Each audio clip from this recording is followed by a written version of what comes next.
Musclebox Radio, episode number 22. So today we have a roundtable special. So this is the first time we've ever got all Team Box coaches on one podcast. So there is now 6 of us on the show. So if you're listening, there are 6 people on this call. If you're watching, you might only be able to see a couple of people, but I'm sure everyone's lovely faces will rotate round. Anyway, what we're going to do on a regular basis, probably going to be once a month, we're going to do these Q&As. Now, this is going to be a roundtable where we can answer your questions. So if you've got a burning question that you want answered, you can email me at info@team-box.co.uk. We will answer as many questions as we can in that time, or it will be saved for another one. And then everyone who privately emails me through that channel will be added to a Facebook group, which then will have better interaction where you can ask maybe a couple more follow-up questions to the person that came on that call or answered your question. So yeah, it's going to be exciting. I'm not sure how this is going to go yet. I have primed everyone. This could be awful, but we'll see. So I'd like to welcome to the podcast today, we have Daniel Meek. Welcome to the show. Hello. Laura Baker. Hello. Michael Harrison. Hello. Emil Goliath. Hi, hi. And Christopher Emmett. I've been stitched up. Someone's got me last. We thought we'd save the best till last, mate. Oh, thanks, mate. Happy to be here. So, obviously, everyone has been on the show, apart from Emil. So, welcome, Emil. Firstly, to your, losing your Team Box podcast virginity, but also for joining the rest of us idiots. Yeah, well, thank you for having me on board with the team and also on the podcast. I'm looking forward to it. Mate, no worries. And we'll get you on it on your own at some point, and I can sort of quiz you about some different bits and pieces. So people can get to know you a little bit more on that show when we do that one-to-one. But just for now, obviously, you'll just have to pipe in and give us your knowledge, really. Sounds good. Anyway, so I'm going to kick this off with basically a question, and I'm going to direct that to one of the coaches. And then if a coach has a rebuttal, they want to debate, or they actually just want to further put some input in. And I'm sure this will go it'll start off all nicey, people being, oh yeah, I agree. And then it'll warm up to be a little bit tasty towards the end of the show, I expect. And we've got a few trolls among us, one of them being Daniel Meek. He's a big troll. Only for you. Yeah, Mike looks like a troll. Excellent. And Emil's also known to be a bit of a troll as well. So I'm sure you lot can just troll each other. Anyway, so my first question, and I'm going to throw this out to Chris to start off with, to kick off proceedings. If I keep looking down to the left on YouTube, I apologise. I've just put my whiteboard up. Anyway, so how long should someone bulk, and what can they expect to gain? Oh my God, I've been put on the spot. Well, I suppose when you say how long can someone bulk, I kind of don't really use the term bulk, because I think people have some negative connotations with bulk where they just think about consuming way beyond the calories they actually probably need, and they just see it as an excuse to sort of pile as much food as possible. And I suppose it all depends on, where you are, what goals you've got, and where when those goals are. So if someone's got a goal in 12 months' time, well, you want to maybe potentially split up at 6 months to go, so off season, probably a better term to use than bulking, building up nice and slowly, increasing training volume, etc. And then if someone has got a goal in 12 months, but you think they need a bit longer, you might need to have that conversation with someone saying, well, maybe you need a bit longer to add the size you need. I've got a couple of clients I'm working with who are looking to prep for some shows next year, potentially.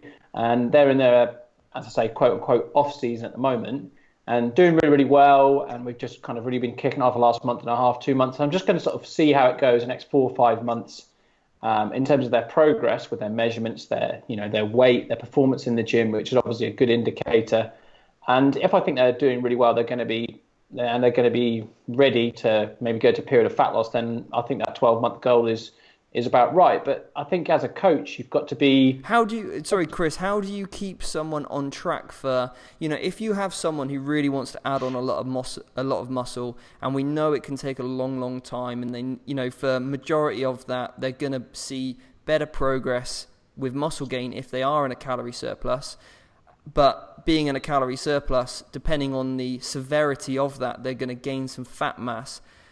The off season is a slow process. How do you keep someone motivated by not feeling like they get too fluffy or too soft, in just keeping them on track for that year? Because no one wants to be in off season for a year, do they? It's a real difficult one. I think people do want to go through these cycles of, off season, is going to be 3 months, and then I'm going to prep for 3 months, and then it seems to be very, very short. That seems to be the trend anyway, and we obviously want to break out of that trend and really get some sort of time management and scales down. How do you keep people motivated over that time?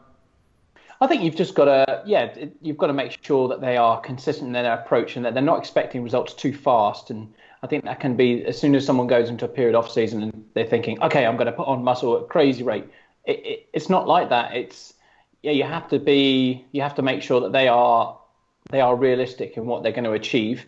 And then I think, I was talking to Mike about this the other day, that if you get for a period of an off season and you are starting to feel you're getting a bit uncomfortable with, maybe you're fat, you maybe have put on a bit more fat mass than you may want, then just taking a week, 2 weeks to go into a little bit of a kind of more intense mini cut, just to tighten things up a little bit. Pull back weight, you can probably make a decent amount of fat loss in a short period. And if your calories are at a decent level, it shouldn't feel like too much of a hit, and it won't affect training performance and recovery because of the period of the mini cut. Then that can keep people motivated to. And I'm doing it with someone right now, but he's been making really good progress. But obviously Christmas is coming up, and with that comes lots more social occasions, and tracking might be more of an issue, being a big an issue, and you might want to have some time off tracking. So we're just going to try and tighten up for 2-3 weeks before Christmas, and post Christmas then get back into this kind of more period of off season. And I think little mini cuts, and just keeping them grounded about what they can achieve. Looking at body composition progress pictures is great. Obviously measurements on a monthly basis to see which areas are progressing. And obviously performance in the gym is good variables about the load they're lifting and hopefully increasing volume and seeing some strength progress. But as you say, some people, when they maybe go into an off season and they haven't done it before, can expect to see probably good progress. But I think some people can get a bit impatient after a month and a half, saying, "Oh, I've not seen a huge amount of progress so far." And you've just got to. It's just the most boring thing to say, but you just have to be consistent. And tracking in an off season can be a bit more difficult for people because there is that temptation to not track and not be as accountable with your food choices. But I think you've still got to be pretty disciplined to a degree. Okay, Chris, I'm going to give you a bit of a curveball here. For you, which is more important in off-season? If you had to pick one, tracking your performance in the gym, so logging your weights, or tracking your food? I would say tracking your performance in the gym. Obviously, both of those are very important, but quite honestly, your performance in the gym is something you're going to really want to focus on in that period of training, increasing volume. If you're working on weaker muscle groups, focusing on building intensity on those areas. Hope you're seeing some progress with strength, which is a nice thing to see because when you have been dieting for a while, it's pretty demotivating. You see your strength drop like a stone. And feel just weak as hell, or even be motivated to get in the gym at the latter stages of a prep. So in the off season, it's a great time to feel strong, feel confident about the load you're lifting. But of course, still keeping on touch. You've got to pick one. Nutrition. For you, what's more important in the off season, tracking your nutrition or tracking your training? I think tracking your training. I think if your monthly measurements were increasing and your strength performance in the gym and the volume you're lifting is increasing, you're going to be putting on muscle. And that's the goal of off season, is to put on muscle. The goal of off season isn't to stay as lean as possible. It is to gain muscle. Otherwise, you're going to be in the same position you were in your prep as you were last season if you don't gain any size.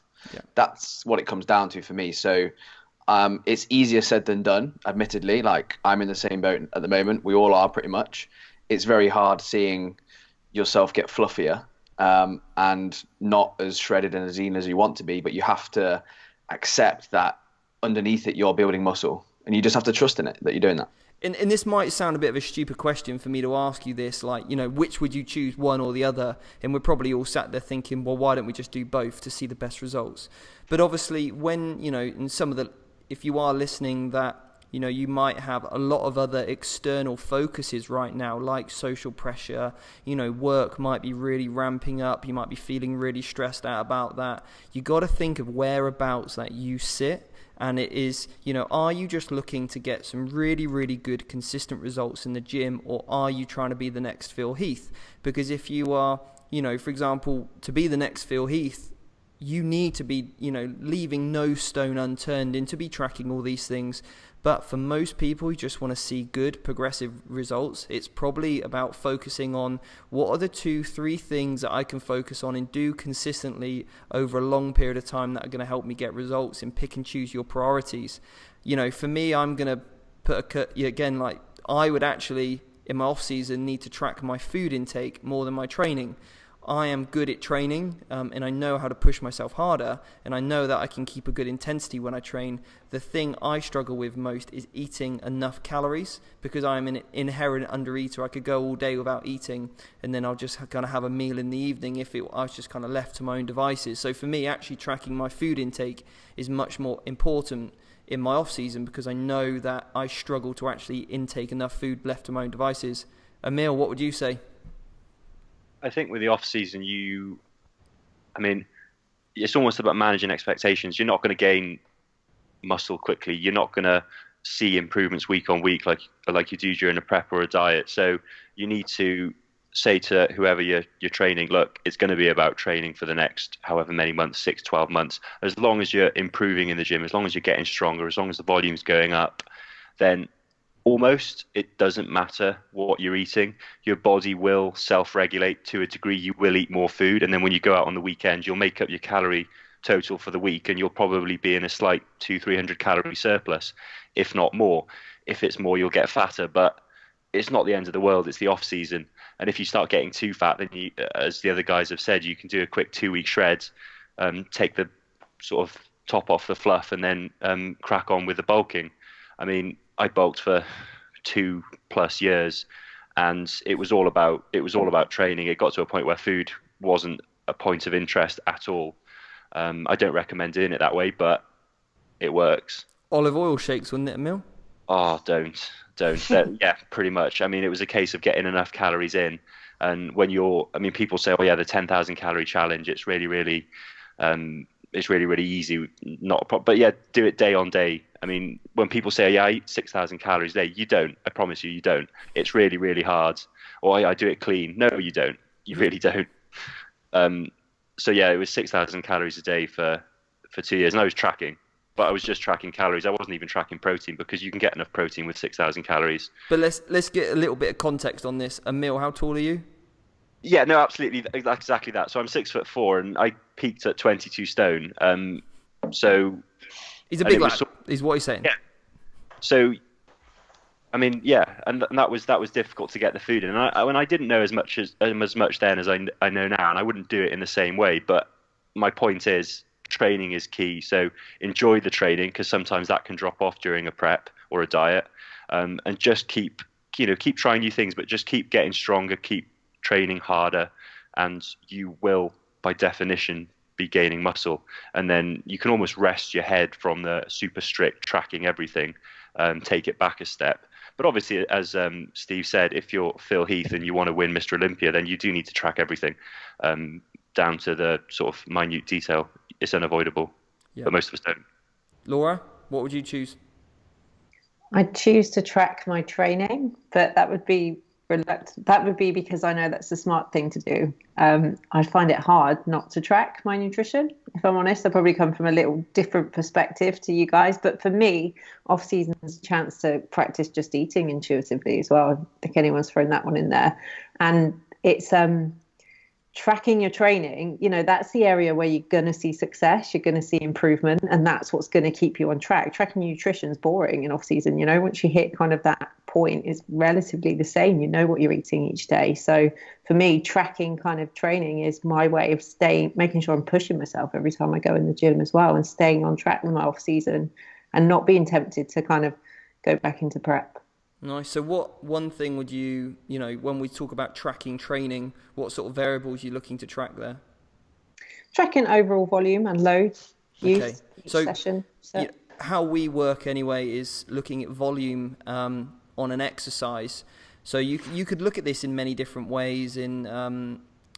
Volume could be over an entire week. So that could simply be how many exercises are you doing over that week. So if you're training 5 times a week, you might be doing 5 exercises per session. And if you're doing 3 sets of 10, you can kind of combine all those numbers together, and that will give you an overall volume. So you've got your reps times by your sets, and then you've got that times by how many exercises that you're doing, and then that times by how many sessions you're doing a week, and that will give you an overall weekly volume. And you can just focus on increasing that amount, providing the loads are staying similar or marginally increasing. And vice versa, total volume load is another variable or another term that you might hear quite a lot of, and that is volume times by the load that you're lifting. So if you've got, done 100 kilos on bench press, and you've done that, for example, for 3 reps, that would be 300. And then if you've done that for 3 sets, then that's 900 total volume load on bench press, for example. So these are different variables that you can track based on what you want to do. Some exercises, I'll be honest, work better than others, as you can probably imagine. Trying to work out your total volume load on a, cable kickback isn't quite the same as doing it for back squat. So it's kind of knowing when you want to pick and choose your approaches, really. Mike, what about you? What would you choose? Yeah, obviously both very important, and obviously we all track both. But for me, it would be tracking my nutrition, because opposite to you, if left to my own devices, I'll just overeat, which obviously in the off season is not technically a bad thing, but I will overeat to the extent that I gain fat too quickly. So then I'm going to have to spend longer in a deficit. Or more time over that year in a deficit, maybe bring my mini cut forward because I've added fat too fast, and then in effect I'm then spending periods of the time of the year where I'm not actually adding any lean tissue because I'm having to mini cut so hard, or diet for such a long period of time. So for me, it would be keeping a handle on my nutrition and just ensuring that I'm in a small surplus, and making sure that my measurements are going up. I'm looking at my physique and looking at areas where potentially I'm getting a little bit softer, to a point where then I do rein it in. And if I know that I'm sort of adding some size and getting a little bit bigger, and my t-shirts are getting a bit bigger, and I'm adding some weight, and I know in the gym that my strength is going to be going up. Obviously, I do track it, but if given the choice, it would be the nutrition for me. But yeah, my strength is going to go up, provided you're in the surplus and you are training sensibly, basically, and you've got a well-structured program. Yeah, for me, I've spoke about this when I'm on the podcast I did with Laura about recovery dieting and weight gain expectations, and it's something that I try to not use is any kind of like recommended weight amount gain on the scales, because I think people look for it, and if they over exceed it, they then can panic. And as we know, weight can fluctuate so much. So it's not something I've ever really utilized or seen much success with, saying, okay, this week we want to add on, a quarter of a kilo or something like that. And I would agree with all of you that, we've all raised some pretty good points there. So as a quick summary, Chris obviously mentioned about tracking performance. Emil, pretty much the same, right? Yeah, exactly. Mike, looking at calorie intake so you don't overeat, so you don't get too overweight. And also that becomes that part of feeling confident in your own body, isn't it? In making sure you're setting yourself up for a prep. Laura, making sure that you actually can spend some time doing some intuitive eating and working on that side of things. And Dan, you're probably similar to myself where, if left to your own devices, you could quite easily undereat some days. But also, making sure that you're training hard enough is probably, pretty paramount. So off the back of that then, in terms of, we have a question from Caroline about what can cause water retention. So it's quite an interesting one. But not only that is a second part to the question, which is what are the issues, not only with water retention, is there anything we can do about it, but then also making and having a bit of a closer look at the scales. So what are the issues with weighing yourself? What are the variables? Where can things go wrong? And maybe why people shouldn't just be, in my opinion, so focused on weight is one variable of progress. I think there's many variables of progress, and it's our job to sort of overview those and put them together and fit all the pieces as they were. But I'm going to throw this out to Dan to start off with. So sorry, mate. I knew you were going to throw it my way. Yeah, I think if we're truly honest with ourselves as coaches, I think when a client says they think their weight's gone up, we'll never know 100% the real reason why they may be retaining water, because you can look at someone's physique and go, okay, they look okay, their just scales have gone up, and they're not really sure why. I've had this recently with a client actually, well, not a client, someone I coach, who's actually on this call, funnily enough. But yeah, weight can go up very, very quickly for no apparent reason. And often we get so caught up in worrying about our food and our training that we forget that life's happening around us sometimes.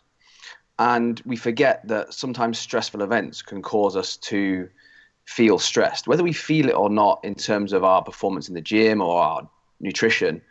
Our body will know we're stressed. And the way it triggers that stress is it will release cortisol, all those things that happen with hormones. And more often than not, your weight goes up. You retain a bit more water and you just feel a little bit like, oh God, what's going on? I'm stressed. And I'm sure when Mike comes to answer this question, he'll talk about what happened with him in prep. So I won't go into the story, but you can gain weight very, very, very quickly when you're very, very stressed. It's your body's, I guess, some kind of mechanism that it kind of uses to help deal with that. So often you have to kind of take a step back and go, okay, well, your training's going well, your nutrition's on point, and what's going on in your life that maybe has caused some kind of stress. And more often than not, you look back and go, right, well, this has happened. You've had a change in your lifestyle here, here, and here. And you can kind of go, look, there's no way eating the amount of food you've eaten, you would have gained fat at that rate. It's physically impossible. Like you can show them that. There's studies to show that overeating, calories by something stupid like 1,000 calories a day. I think the study was done at Bath Uni, Steve. I think you've showed it to me before. You can overeat a stupid amount of calories and restrict the amount of walking you do and gain like 0.5 kilo of fat mass in like a month or something crazy. I can't remember what it was now. But it's about reassuring clients that, look, the amount of food you're tracking and eating, if you're saying that, you've eaten that much and you're trained as much as you've trained and you've walked around as much as you say you have, it is physically impossible that you've gained that much fat.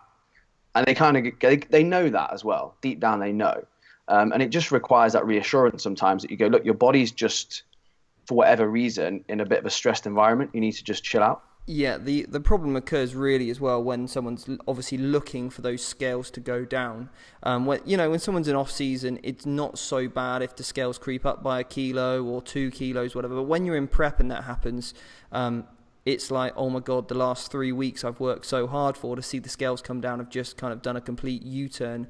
Now, and again, it's something that is quite common in, you often hear this a lot, or you might read things online that actually this sort of cortisol being much higher, the stress element, this water retention, or can actually, and this is what you read, that it stops fat loss.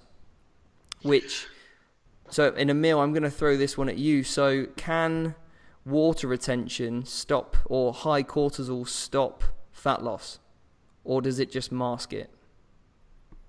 I think with the water retention, I mean, there's more causes apart from just cortisol. And as Dan has said as well, as long as everything else is on point, even if the scales go up, it's scientifically impossible for you to have gained fat. So my understanding is that no, cortisol won't stop fat loss, though it can mask it with water retention. But it's not just cortisol. Certainly female clients and time of the month can wreak havoc with the scales.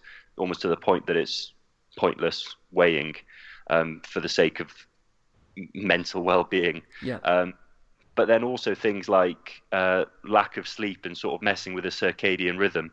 And then with these things, you have to remember that there's a delay. So it can be something that you've done 3 or 4 days ago that is now manifesting as water retention.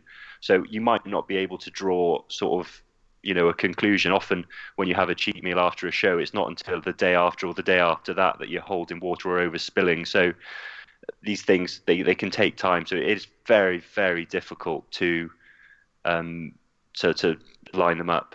Yeah, Dan?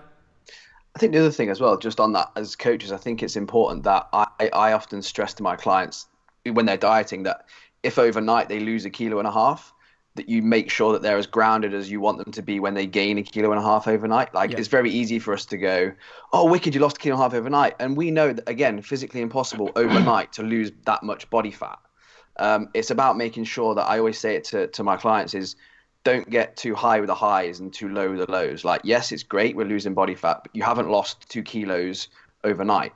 Yeah. You might have just, for whatever reason, you're up in the night and you were going to the toilet a lot, whatever, we don't know. But I think that's really important as well is, yes, we want to encourage clients and go, look, you've not gained that much fat, but I think it's also our duty to then say to them when it's going our way, we're going, oh, we're not going, oh, we're amazing, we lost 2 kilos overnight. No, we didn't. Let's make sure we don't get too high with that and just keep a bit grounded. They might have just had a really big poo. More often than not. No, and I completely agree with both of you, what you've said on that one. And, I certainly know in going back to what, Emil said, he said about having, if you had this cheat meal or maybe including foods that you don't often eat on a regular basis, that can cause sometimes a problem. Chris, have you found any issues with, coaching clients with any sort of situations that might impact the scales that, people should be aware of if they are looking from, at scales as a measure of progress? Yeah, I mean, I've again, just like Dan, coincidentally, I've got someone who he's been dieting for a while now, made excellent progress. But last week on his update, he was just feeling very tired, a bit lethargic. Said he looked a bit watery, he was holding a bit of water.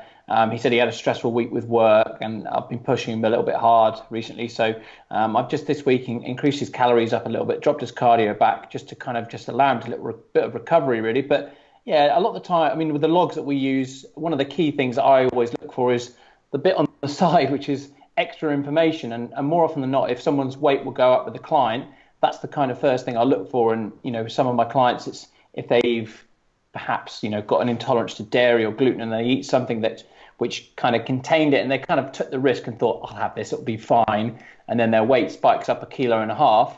And of course, they jump on the scale the next day and they're just like, oh my God. And it takes a grounded person to actually think, okay, well, what was yesterday? And what did I eat? What did I have? What might have caused this? Rather than something like, it's all gone tits up, what's happening here? So, yeah, it can be a whole host of things. And as I say, in my experience, you do have to kind of just probe as much as you can, speak to the client, get an idea of what's going on, get an idea of how training's been going, what's been other things inside their life that they might not put in an update form or an update call.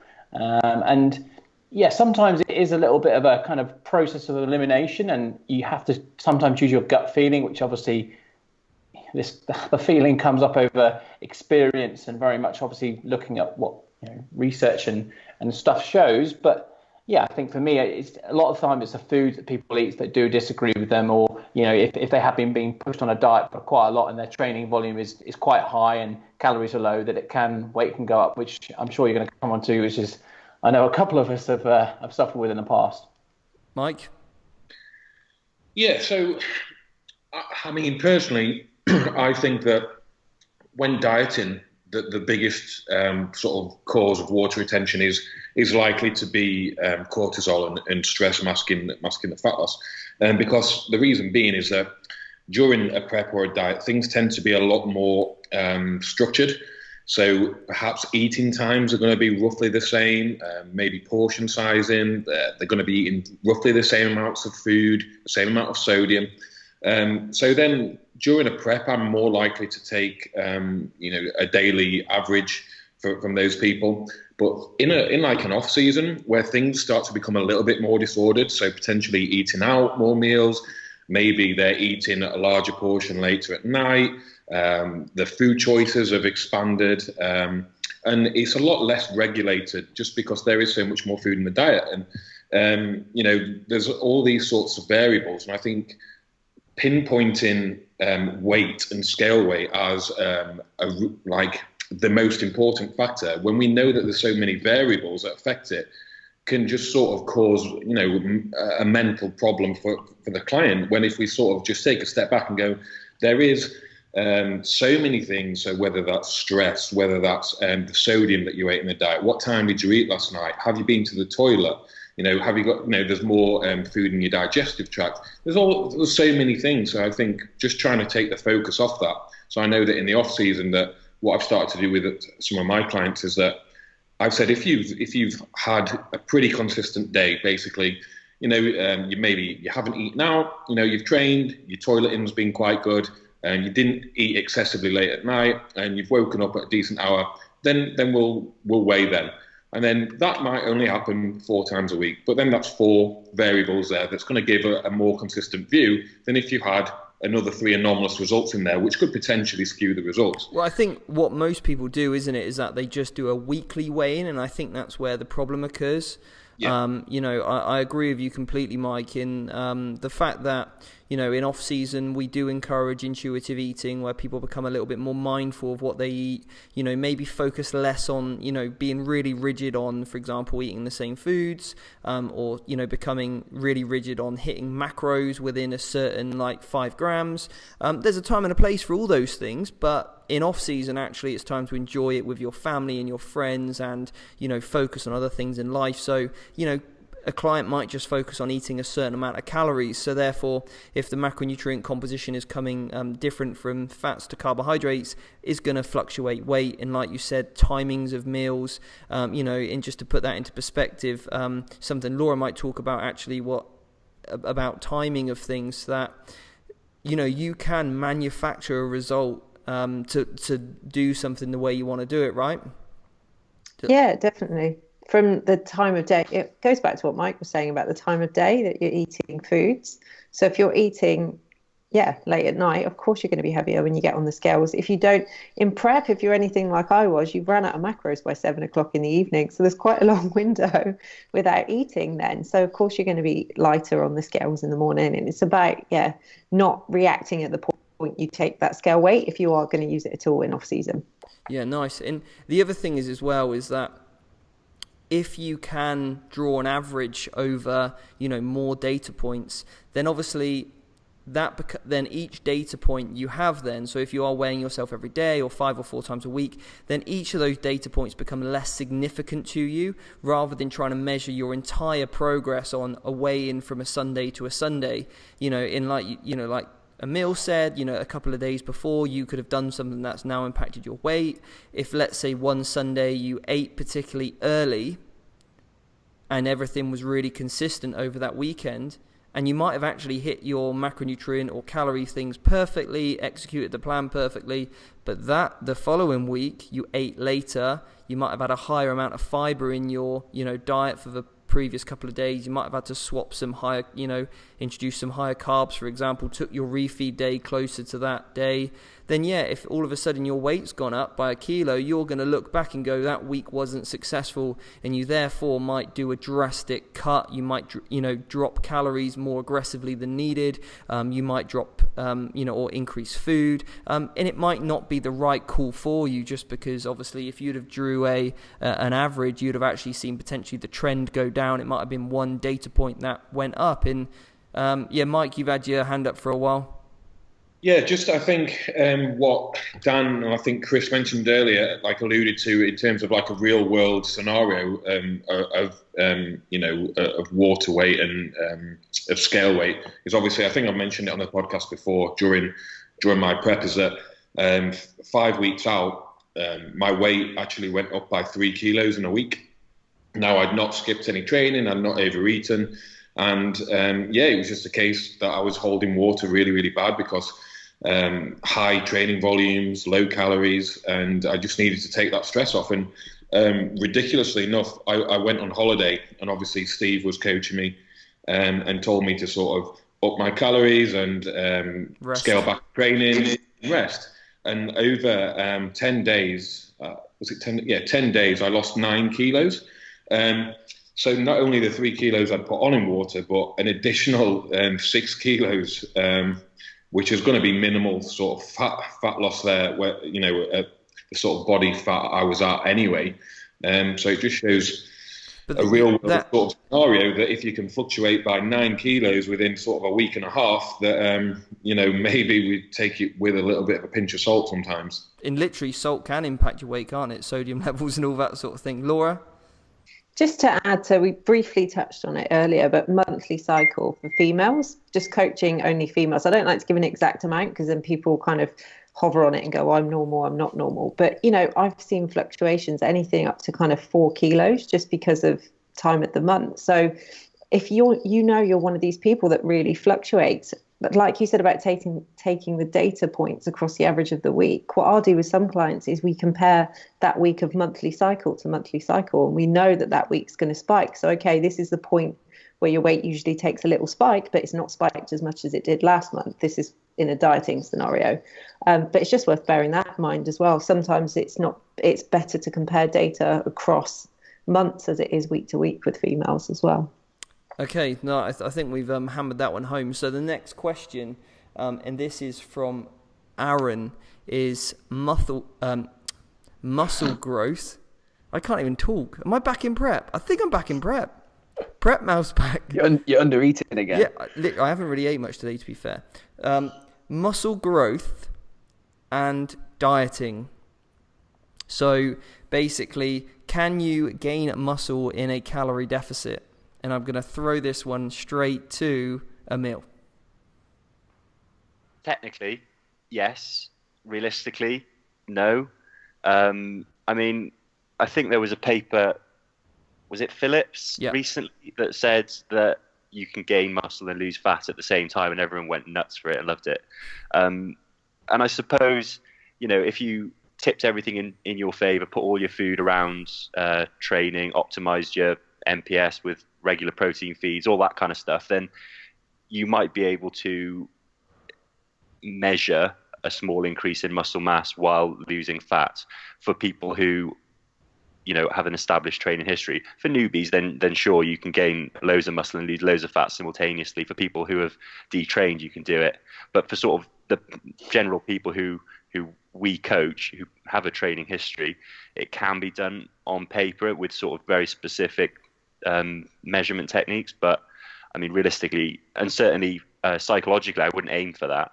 I wouldn't try and achieve that. It's just chasing two rabbits, and you'll miss both of them. Either build muscle or lose fat, and you'll achieve much more over time. Yeah, no, I agree on on principle of things, and it is so hard to measure what we're doing, isn't it? I can't afford to, unfortunately, have a DEXA scan every month. I wish I could, but I just can't. And even that, there's going to be some disparities between results and things. So we're never really going to know as an individual. I've certainly witnessed things where I myself feel like I am bigger and potentially stronger in certain muscle groups over the course of a diet. And I felt like I've seen improvements in muscle mass whilst being in a calorie deficit. And this was something I spoke to Dan about the other day, actually, in the car, and again with Laura. And I was just explaining, like, the reason why, for me as a bodybuilder now, I need to focus on bringing up my legs as big as they possibly can, because actually as soon as I enter in prep, the one thing that is going to have the least amount of recovery time week to week, session to session, is going to be my legs, because I'm going to be doing a lot of cardio on my legs, and also it's really difficult to mentally bring yourself to train to the same intensity as you were in off season on your legs, because the sessions are just so much more exhausting. And whereas when you're training your upper body, I can really bring it because I'm seeing the vascularity, I'm seeing the striations. It's pretty easy to pick up a set of dumbbells and start doing some curls, so there's a lot less impact on my CNS and things. So actually I could still see some, if we were using, for example, the logbook in training is a measure of along with visual size, yeah, maybe my arms could grow a little bit, through the course of prep. But then obviously towards the back end where calories are getting really low, it's pretty much going to be impossible. But legs for me are going to be one which they need to be the biggest, because they ain't going to be getting any bigger throughout prep for sure. So I think there might be something even in that, like you said, if you are ticking all the boxes where you're putting a little bit of priority on nutrient timing, making sure that you are fueling sessions and that kind of thing, and you're still providing progressive overload. Would you agree on that? Yeah, I mean, absolutely. And you have to remember that a lot of people will even lose muscle mass during a diet or prep period. So, I mean, they're two opposites. You have to, concentrate on maintaining it by doing the weights. If you gain, then great, but shouldn't be your focus point. Yeah. Yeah. Dan? I think, obviously, Emil's right. I'm not saying he's wrong. But I just think... is that because he's bigger than you? Oh, yeah, obviously. Only the 40 kilos on me. I just think, anecdotally, I think it also depends on how you term a newbie. That's also important, because anecdotally, this prep, I think I've gained some kind of muscle on my body, just because of the way that since my fat's gone back on and how I look a lot different than when I compare my old off season during the prep. And the reason I say that is because I think that the newbie thing is I've never trained as intensely as I did during my prep. I'd never trained with as much structure as I did during my prep. And I never trained consistently probably for that long before in terms of my prep. So I would consider myself, in what I've just done, a newbie. Although I've trained for like 4 years, maybe doing, I don't know why I messed around Olympic lifting and all that sort of shit, but it happened. And then kind of like more powerlifting, trying to just get strong and maybe not actually spending that much time under the bar in terms of volume and load. So from that point of view, it's kind of like you have to make sure you identify in yourself how far along that kind of that training age you are in terms of a newbie. Because looking back now, I would say actually in terms of the type of training that we're doing now is that I'm now into my first proper off season. And I would consider myself a newbie as I went into prep, if that makes sense. Emil? Yeah, I'd agree with that. I was a strongman previously. I neglected my upper body entirely. I trained legs, and then did shoulder press with my legs. So when I started bodybuilding, my upper body exploded because I'd never trained it. I'd never done a bicep curl. So that, 8-year training history and still a newbie in terms of upper body. But also, as you said, you are increasing the volume, you're increasing the intensity, and that is a new stimulus. And if just in itself you're increasing the muscle's capacity to work, therefore glycogen storage, therefore size, you're gaining lean mass, even if it isn't necessarily new sort of tissue. Muscle. Yeah, exactly. The muscles will get bigger. Sarcoplasmic hypertrophy. So, I think it is possible, but it shouldn't be perhaps a focus. Yeah, 100%. It's not the goal. That should never be, and it never was the focus during training. It was just a byproduct. Looking back now, during the time, I was like, no way am I getting bigger. Didn't feel it at all. And it's only really now that had my recovery diet that I'm like, actually, I was never this big before my off season when I started in certain areas of my body anyway. So here's what we can do then on this one. Because we're already approaching like a 40-minute podcast and we've only done a few topics. So I think we've kind of hit that one to bed. But I'm going to ask you all now, so you can take a minute to think about this. If the goal is to lose body fat, but to maintain as much muscle mass as possible, or if you're lucky, gain a little bit, what piece of advice would you give someone that they make sure that they do in order for that to happen? Dan? Well, obviously to lose fat, they have to make sure they're in a deficit. But then in order to maintain training intensity as high as possible, one thing I learned the hard way in prep was making sure you have a decent amount of your carbs before you train so that you can train with intensity and you can train as hard as you possibly can. Nice. So carbohydrates pre-training, right? Don't try and save them and be a hero for the evening. Just get them in. So I called you out on that one big time, didn't I? Emil? That's a really difficult one. I mean, I think the obvious is to keep your nutrition as tight as possible. You want a deficit, but you want as little deficit as possible, and you want to keep your timing optimal for training. As I sort of mentioned briefly earlier, keep all your macros around your training as much as possible. But then, I mean, a big one in terms of cardio is don't hammer the low intensity cardio, because you will burn through your gains. High intensity interval training or high intensity functional training will maintain muscle mass and even gain muscle mass in newer people while burning body fat. So that's certainly why you've got more energy to start with. Prioritize the high intensity work. Nice, providing you can recover, right? And that's what it's all about. Cardio is making sure that you're recovering from those bouts. So nice. So even like you could do a mixed method, couldn't you? Some high intensity, some low intensity, in adopt that for when it suits, I suppose, right? Don't get me wrong, low intensity's got a place, but what people do wrong is they do low intensity to high intensity. So instead of walking on a treadmill, they try and go for a jog. And I hate jogging, and it burns muscle. It's middle intensity, it's muscle loss if that's your goal. And it smashes your knees. No jogging's no good. Nice. But yeah, keep intensity super low. And if you're high intensity, I mean, the thing is, weights is high intensity training. Do 6 sets of 20 squats. That's high intensity interval training. Your heart rate goes up to 160 and then you rest. So, do that at the end of a leg session and you've done your hit. Nice. Chris, what one piece of advice would you give?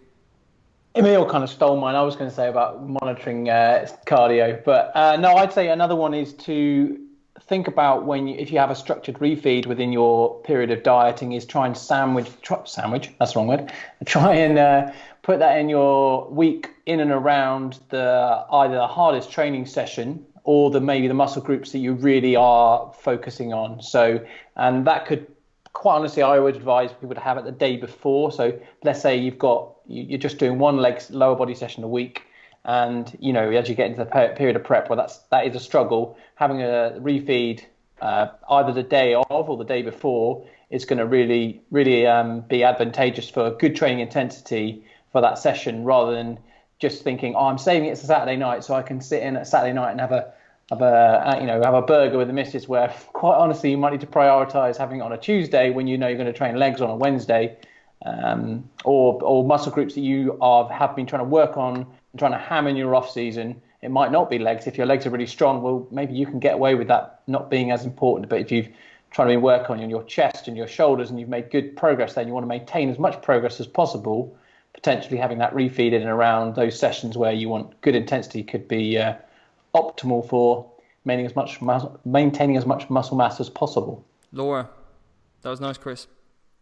Thanks, mate. I think I'm going to pull it back a step from that stuff, is being consistent and being aware with whatever you're doing. So before focusing on kind of like any of the fancy bits and getting your timing right, like, is your nutrition consistent? Like, are you doing that every day? Is your training consistent? Are you training regularly? You hitting that muscle group the desired number of times per week? So yeah, just kind of before any of that stuff, just pulling it back to that.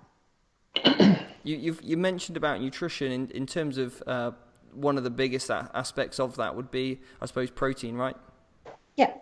Yeah, and making sure that you're getting your protein intake in, making sure that you're having regular protein servings. And nice. Yeah, the amount of people that I start to coach and then I say, where's your protein at now? And they don't even know. So it's just, consistently doing that for a period of time is going to make a big difference. Mike, what one piece of advice? Give yourself enough time. So don't be drawn into doing a 12-week contest prep if you're 15, 20 kilos over stage weight. That might be all right if you're 3 or 4 kilos over stage weight, but certainly give yourself enough time. Don't do what I did and try to lose 26 kilos in 22 weeks, because inevitably you're going to lose a substantial amount of muscle mass doing that, because the deficit has to be too large. If the deficit's so large that inevitably something's going to give at some point, whether that's training intensity, whether that's just so much undernourishment that that you're going to be digging into those protein stores.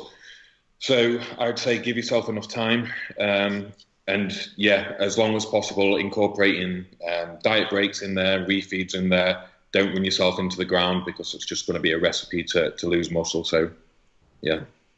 Yeah, my piece of advice would be to track your training and to make sure wherever you can. My priority now in my off season is to build up my intensity and my volume gradually over a period of time, when until I start to prep, I want to maintain those core key lifts, for examples, and maintain those variables like we spoke about earlier. And that for me is a measure of intensity, so I can make sure that whatever's kind of built that muscle mass, I can at least aim to sustain it as best as I can, even from, and the reason why I like it is because it can be quite objective.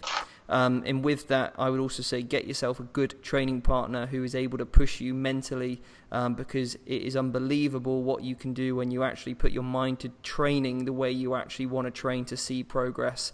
I think too many people, when they're in prep, they are beaten by prep even before they step into the gym. Already they're defeatist, already they're feeling tired, they've, that's where their headspace is at. And for me, I'm like, well, actually, if you can really focus on prioritizing your training and focus going in strong and focusing what you still have, and that you can be objective with your training log, then actually you should be able to push through a good session, and you might, surprise yourself. And you're always going to have good days and you're always going to have bad days, but if you can do the best job you possibly can when you do go in, you should see some considerable, amount of progress with fat loss and muscle retention. So I think that's pretty it, really, isn't it? One thing none of us spoke about was supplements.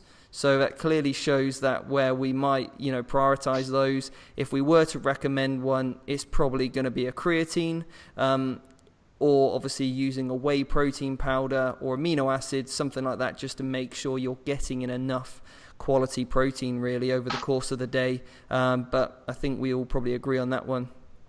Has anyone got anything else to add on that before we move on? That was a great question, I think. No? Okay, cool. So the next few questions, we can probably fire through these in the next sort of 5 minutes, and these are all going to be around cardio. We spoke about it earlier. Emil obviously touched on cardio. We do have some other great questions as well about metabolism, but today's not the day for that one, unfortunately. We'll save that for the next round table. So the questions I've got on cardio, and I'm going to throw this one at Chris to start with. This is a question from Gary. How is the best way to track cardio, Chris? Sorry, I just lost you for a second. Can you repeat that? Yeah, we've got a question from Gary. How is the best way to track cardio? Yeah, no, that's a really good question. I personally track it on the amount of calories burnt within that session. So now, obviously, the way you are going to track that, you want to be very consistent. Now, I know a lot of people will use things like Fitbits or use their cardio equipment in their gym, and just ensure that whatever way you track it, you are consistent. People are like, well, my treadmill tells me I've done 300 calories, and then this one's told me 200 calories. It's like, well, you've got to be consistent in your approach. So if you are training in a different gym, maybe you take you go between two readings. I've had that in my prep, but quite honestly, yeah, looking at calories burnt within that session is, for me, the easiest way to do it. But just ensure that whatever approach you do to track the calories, you are consistent. And I know it doesn't matter whether it's 100% accurate. It just matters that you're doing the same thing all the time. So whether your Fitbit is absolutely bang on, it doesn't really matter. But if you lose it every single time, you use it. And obviously ensure that during a prep as well, you are thinking about the body weight. So I know Fitbits have variables where you can change your body weight, because obviously as your body weight drops a little bit, you're going to potentially burn less calories for that cardio. So that's things to consider as well. So yeah, for me, I would just say calories per hour, but just make sure you're consistent in the approach that you do measure it. And the reason why that is so that you've got a number to increase on, haven't you, over the course of that prep. So regardless of whatever your Fitbit or piece of cardio equipment is telling you, obviously you know that whatever that sort of block is, whether it's a block of 300 or 400 or 200, you can then just I'm going to do another block of that same amount. So if it is 50 or 100 calories off, like you said, consistency outweighs accuracy. And why would you look at calories burnt rather than a time So, a lot of people say, I do 45 minutes of cardio a day. Why would you look at doing, and I'm going to pitch this one actually to Dan, why would you look at calories utilized rather than a time period, Dan? Well, based on the speed you're moving, you're going to burn different amounts of calories. So you can do a low intensity walk for 45 minutes outside on the street. You could do it on a treadmill. You could do it at speed 5, speed 6. Each one of those is going to be slightly different, whether you go on the incline you go on, the percentage of incline you go on. They're all factors that can affect how many calories you burn. And if you just went for a time, if you just said, right, I'm just going to walk on a treadmill uphill for 45 minutes, well, it's not really particularly useful for someone to replicate. If they were going to do that, how are they going to replicate that? What percentage did you use? What treadmill were you on? All that sort of stuff. So that's why you'd use calories over like a time period per se. But one thing that I thought about this prep, which I didn't do, but I will do next prep, is this common thing we have here now where it's like, okay, I was on this treadmill this week and I'm on next time I do it, I'm on a different gym with a different treadmill. Is that if you get a heart rate monitor, which costs you about 30 quid, you can actually track your calories based on your heart rate. And that means that then you could then do like high intensity interval kind of sessions. And then you could match that up to then doing low intensity sessions. So actually you could then start mixing your cardio up and get a consistent reading based off of that. So you wouldn't have to worry about the calorie amount on the machine, because that calorie amount is going to be consistent to you because it's your heart rate, and you plug your details into there. And that's something that I think I'm going to look at for my next prep to make sure that I'm as consistent as possible, whether I do low intensity or high intensity or additional training sessions, whatever. Weight sessions, or right? Exactly, extra things like that, because I think that that's a good way then of gauging intensity over time. So you can have a leg session or you can have a leg session. Like I found out the other day, like you can take things up a notch. Even in prep, you can kind of slack off a little bit and go, okay, I did a leg session, I did 3 sets of 10, but like I said, there's 3 sets of 10 and then there's I'm being pushed 3 sets of 10. And that's where I think the heart rate monitors and that information could actually give you that next level of information that could actually make the difference between you making it on time in a way that suits you or kind of feeling rushed perhaps. So nice. I think it's something worth looking into. Mike, I'm aware you've got to shoot off in about 4 minutes, so go ahead with this one, then we'll jump back to you, Emil, on this, because Mike, you're going to have to leave in a second. Yeah, so just something to sort of bear in mind. I think Chris slightly touched upon it, but that your weight's going to decrease, sometimes hugely during a prep. So the amount of energy you're going to need to expend to move that mass is going to be vastly different at the end of prep to what it was at the start of prep. And I know that having lost a fair amount in my prep, that I was almost having to do double the amount of time on the same sort of speed and the same sort of incline to burn the amount of calories because I'd lost so much weight. So if we were just given a time to hit as opposed to a calorie amount, then potentially I would have halved the amount of calories I was doing from cardio, having stuck to that calorie amount. So essentially then I'm providing less of a deficit over that week because the amount I'm expending through the cardio is drastically different. And then also you've got to look at the intensity. At the start of prep, I may have been a little bit overweight, but you're still eating a fair amount of food, so you can, fuel some decent intensity when you're training.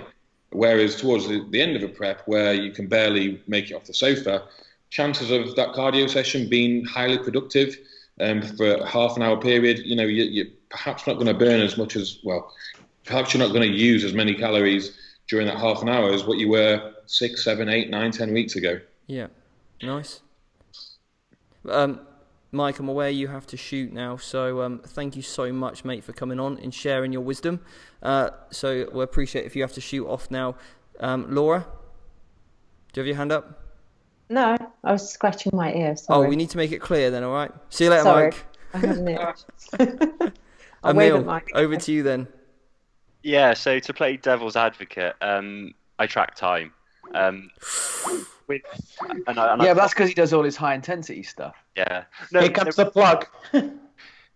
In all seriousness, I mean, HIIT and list, they've both got a place in a prep, and you might want to change it. You might start with HIIT, and then when you can't get off the sofa at the end, you might want to change the list.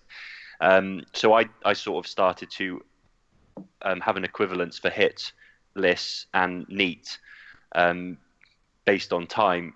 With calories, it's not accurate, and one treadmill might measure it differently to another. I had my favorite cross trainer in the gym, the one I always jump on and insist whoever's with me sit next to me, because it was the best for the calories. If I did the same amount on another cross trainer, I would burn fewer, which annoyed me. But what happens is if someone's got 100 calories to burn, they might work harder to burn those calories quicker, which then tips you into middle intensity training, which isn't what you want. So by doing it for time, you can almost just say, right, I'm going to be on the treadmill for 10 minutes. It's low intensity, so actually it doesn't matter if I go super low. There is the fact that calories will drop off as you lose weight, but then you're going to increase cardio as you progress with the prep anyway.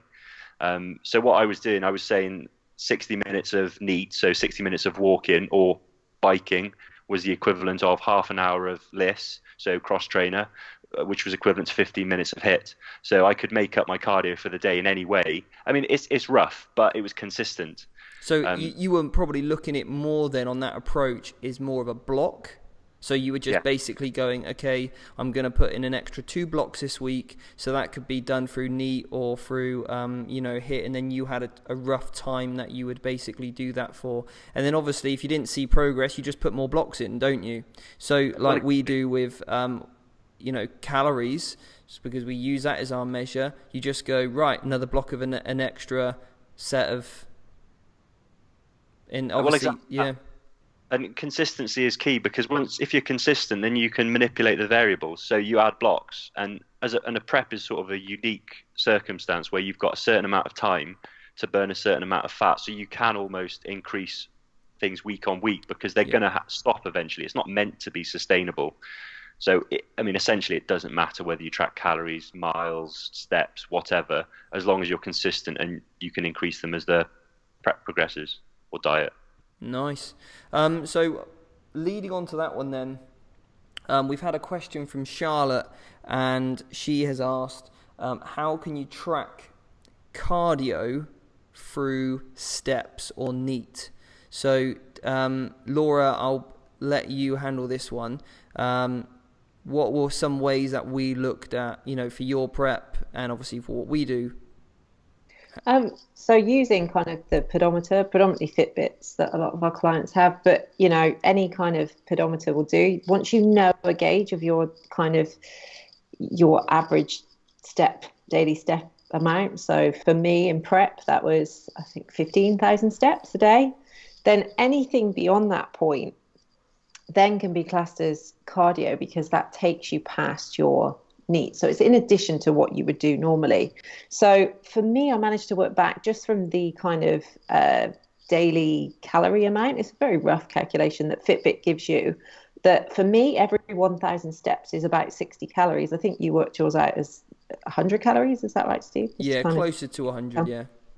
Of the variance. But yeah, generally speaking, mine's somewhere roughly around 60 calories. So I knew that for every extra 1,000 steps I could do, by tracking calorie amount, I could then count that as 60 calories worth of cardio, which then allowed me, because I was doing a summer prep, it was nice outside, to actually just maybe take a long walk to the pub, have a Diet Coke, take a long walk back. And that was then counted as my cardio rather than kind of pounding it out on the treadmill or, cross trainer. So yeah, I hope that kind of answers. But that in order to do that, you first need to know what your average daily step amount is. Dan's got his hand up. Go on, Dan. Yeah, just to build on that, I think it's exactly like Emil said, where I did the same thing. So for me, I knew an hour's walking outside was the same as doing 35 minutes on an incline walk. So it's roughly the same in terms of, like he was talking about with blocks, of like an hour of just NEAT, so just walking around. I knew that an hour of that was equivalent to like a cardio session for me, which took around 35 minutes on a steep incline walk. And likewise, like you mentioned, we didn't do high intensity, obviously, during the prep. No way I could have done that at the end. But it was nice to have the choice there and to go, right, well, I could just, it's a nice day out, it's sunny, let's all just go out for a walk together, because it's a little bit nicer to do that. Yes, it took us 2 hours to do 800 calories and it would have taken us 1 hour on a treadmill. But again, it's about adherence and it's about being able to know that I'd much rather do that personally and I can stick to that. And knowing that like you say, once you hit your steps for the day, it was like a target. You were like, okay, so I know based on how I'm feeling, do I just take the rest of the day as like a recovery? Do I just rest, or do I push on and do a bit more? And it was nice to have that option. And like you say, once you've calculated your own calories per 1,000 steps, whatever it was, I did 1,500 steps was 100 calories for me. So similar to you, Laura, if I had the calculations right, similar to yours. And that was quite a nice way. And I'd always make sure I overestimated on that as well, just to be safe. Yeah, and an easy way to do this, guys, if you do have a Fitbit, is to literally, you have on the Fitbit that they have an exercise tracker. So what you can do is look at your Fitbit, see how many steps that you've done. So let's say you've done 8,000 steps. You then start the activity measurement off. You then walk as you normally would for a continued pace. And when you reach a certain amount, let's say 400, and any sort of multiple of 100 is quite good, so 400 or 500, you then stop it, and then you can look and see how many steps that you've done over 8,000. So obviously if you've done, let's say, a 400 calorie stint on your Fitbit, and it said that you've done 4,000 steps, you basically did 12,000, so that's 4,000 extra. You know then roughly 1,000 steps is about 100 calories, and that's just an easy way of just, again, having a variable that you can keep consistent, which is the most important thing. And I think it allows for so many things. It allows you to be more social for friends. It allows you for, those nice summer evenings walk. I would take a 2-hour walk over an hour incline walk in a sweaty, dark gym underground somewhere any day of the week if I can be out in the sun. If you've got a dog, you can start walking it a little bit more. You can make it a more social environment with friends and things, which is fantastic.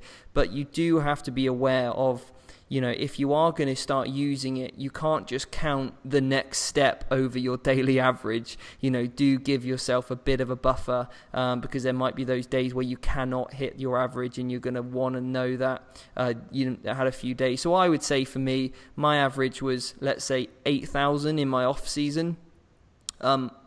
Progressively over prep, I increased that up to 10,000. So I knew that, as I went on, I become more efficient. So I gave myself an extra 2,000 steps to do a day anyway.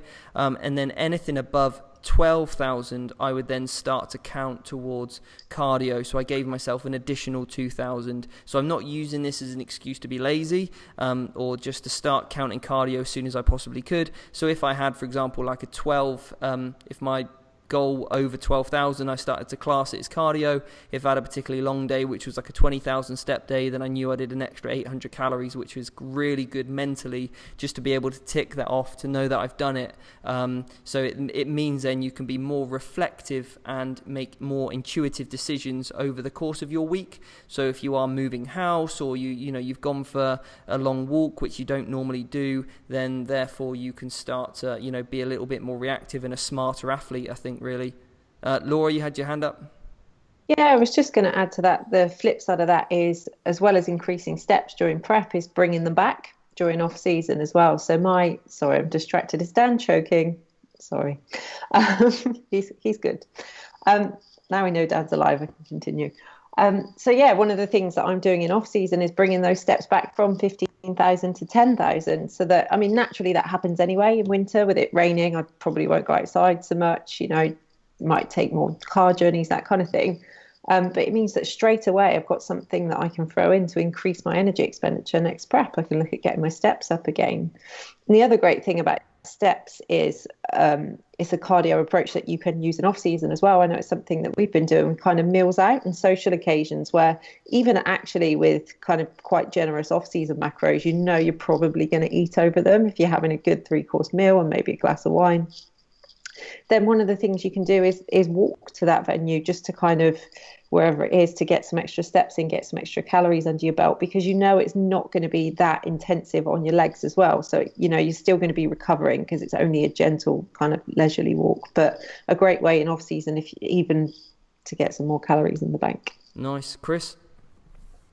Yeah, just actually touching on what Laura said there, I've got a client I had to very kindly have a go at the other day who's trying to put on muscle mass, and I've been increasing his calories up, and he was like, yeah, no, weight's not been going up as much as I like. And I was like, you just keep doing more steps every week. And he was doing like 16 to 18,000 steps a day. And I was like, you either sit on your ass more, or I'm just going to keep giving you more calories. So yeah, you've got to be aware of that in your off season. And if you've got someone who's got a super appetite and you can keep taking on those calories like I like to, then that's fine. But yeah, for some people, like maybe I think you were saying to maybe like yourself, Steve, is that if you do struggle to get the calories in during the off season, well, yeah, maybe you want to actually bring your NEAT back a little bit and be that person who takes the lift instead of takes the stairs, and then vice versa. When you go into prep, you've got a lot of ammunition there to throw in where you're like, oh, I've been using the stairs. Yeah.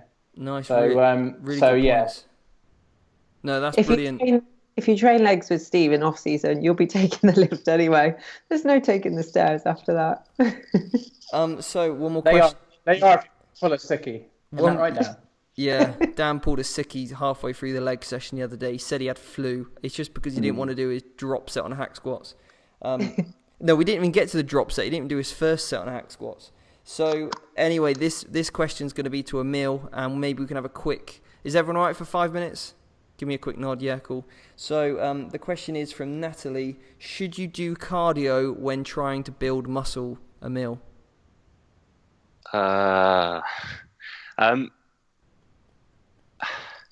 As Chris said, I mean, in the off season, you want to be putting the calories in. So personally, my opinion is no. I wouldn't do any low intensity cardio. NEAT, I wouldn't go out of your way to get extra NEAT. If you like walking, then walk. If you like, going for a jog with your friend, then do that, but don't do any extra on top of that. Now, HIIT is slightly different because it keeps you fit as well as burning calories. So it might be worth doing a little bit of HIIT just to make yourself feel better. But it's certainly not, from a muscle building point of view, it's not essential, but from a health point of view, it might be prudent. And if you do, I would stick to HIIT and keep it relatively, twice a week perhaps. That's my call on it. Nice. Chris? Yeah, I think I'd agree with Neil. I think one thing I would definitely say, though, is that I think one factor to try and keep some cardiovascular work in, and particularly as Emil was saying, there was some HIIT work, is that if you are going into a period of off-season where your training intensity is going to be pretty intense, and let's say you are hitting up lots of volume, and the things like lower body sessions, like, people do 15, 20 reps on a back squat, you want to be fit enough to recover in between your sets so you can work hard. And if someone's is not not cardiovascularly very fit, their ability to recover between sets is going to probably be slightly diminished. So I think, just even having a little bit of intense work, where it could just be like 10 sets of 30-second rowing bursts once a week, just to maintain a decent amount of cardiovascular fitness, so that when you are training hard to good intensity and you are throwing in some different variables like drop sets, like higher rep sets, that you can rest for 2-3 minutes and then you're good to go, rather than being like, mate, give me another minute. Oh, I've got to rest that much longer. So I think you've got to. And also things like making sure you're getting good blood flow to your working muscles. That if you're going to have better cardiovascular fitness generally, then that's probably going to be advantageous. Yeah. Also, you mentioned recovery, but also with actually during your set as well. If you can, I noticed that actually now I'm actually in a really good position. I've just come off the back of prep where I had to do a lot of cardiovascular work, to the point now where I'm able to sustain a greater training volume because I think I'm more. I'm only doing this off feeling, but fitter than I am when I'm at the end of my off season. Like the rep ranges I'm able to work at, the ability to keep pushing is much greater. So yeah, that maybe it might have some benefit there to just increase your work capacity during sets anyway. Dan? I think from our point of view, the immediate answer is no. But I think that actually from most people's perspective of just wanting to gain some muscle and not having maybe prep and off season, all this sort of stuff, I think it's actually wise to firstly ask the question is, do you enjoy it? And I think that if a client enjoys, most of them enjoy, strangely enough, I don't know why, HIIT kind of style training, whether it's they do a group class with their friends on a weekend, or whether it's that they like to play football with their kids, and for them that is high intensity interval training because they're 13, 14 and they're quite good. I think that's also an aspect you have to consider, is that if you do want to gain muscle, but by removing cardio, you're going to lose something from a social point of view or something from an enjoyment point of view or pleasure, then it's not really worth sacrificing that to try and gain an extra 0.001 kilo of muscle that you might potentially lose. If your calories are high enough and you're doing it from the point of view of it's something that you enjoy, I would say keep it in. All of us as athletes, I don't see it as I wouldn't sit here and go, right, I'm going to start doing cardio now in my off season because I just want to gain as much muscle as possible. But for probably a good 50 to 60% of our clients, I know I've had the conversation with them before, is that if you enjoy it, then carry on. We'll build your calories up around that to make sure that you're fueled for it, you do enjoy it, and you don't lose muscle per se. So I think that's a really important thing we have to remember. Yeah, nice. And so I think basically to summarize, don't go nuts on it. Don't feel like it's the be all or end all. So don't force in any extra sessions. But if you enjoy it, keep it in. I do sometimes start to program a little bit of cardio pre-starting a diet, because in that way I can get a little handle of some variables. So then rather than doing massive drastic changes, I can already start to establish a certain baseline of element. But yeah, if you notice that, maybe your recovery between sets isn't great, or, your endurance through your actual lifting sessions, rep ranges, maybe weren't quite as good as they were, then put in a few bouts of HIIT or, some higher intensity work there, or even just a little bit of steady state just to sort of get that fitness back where you might want it. But guys, I want to just say thank you so much for giving the podcast, a good hour of your time in answering those questions for everyone, because I think we had some really, really good points there, really. So again, like I said, if you've got questions, we're going to be doing this now on a monthly basis. There might not be everyone, it might just be a few of us, but we're going to be here to answer your questions. So if you do have a question, the email address you need to send those questions to is info@team-box.co.uk. Give it a subject, podcast question, and make it nice and clear. Who's it from? If there's any bits you want me to leave out, just say it. If there's any particular personal bits, I won't say that if you don't want me to share it. But if they're general questions, then they'll be fantastic. And then I will add you into the private Musclebox Radio Facebook group, where you can start to get a little bit more contact with the coaches and hopefully guests when I bring them on. And it'll be a really good place for discussion, forum, for people who follow and listen to the show. And it's just our way of giving back, really, to say thank you for listening and, just supporting what we do, really. So guys, thank you very, very much, and I'll see you next week.